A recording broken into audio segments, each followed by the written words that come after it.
Okay, so how come nobody told me that when you start budgeting, your budget is literally going to be different than everybody else's budget? My budget is different than your budget, is different than his budget. I spent the first 15 years of my entire adult life throwing numbers at paper, trying to fit the mold of any budget that I could find on the internet.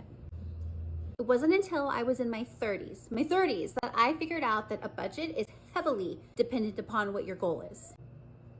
Here's the thing, when you are trying to start budgeting, we get caught up on well, how am I supposed to budget? How am I supposed to do this? What am I supposed to save? How am I supposed to pay for this? And the truth is, it's different for everybody. So here's the deal. This is my foundation framework that I use to budget based around my goal. It's how I saved $10,000 and paid off $24,000 worth of credit card debt in about a year. First, what is your goal? In the That Budget Babe Budget Planner, the very first page is a goal page. We want to know what the goal is. What's the goal?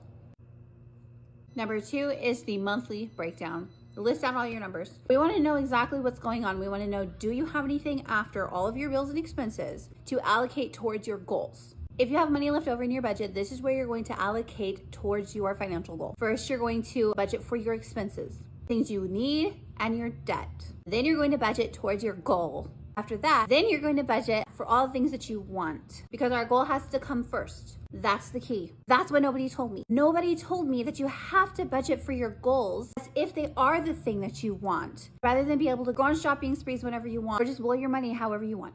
If you want a place to keep all of your numbers, obviously the That Budget Babe Budget Planner is what I'm going to suggest, but you can just use some paper and a pencil. Just because nobody told you doesn't mean that that's an excuse to never reach your financial goal. Understand that you have more power than anyone wants you to believe, and all you have to do is have a little bit of intention and a little bit of consistency, and you will get where you want to go.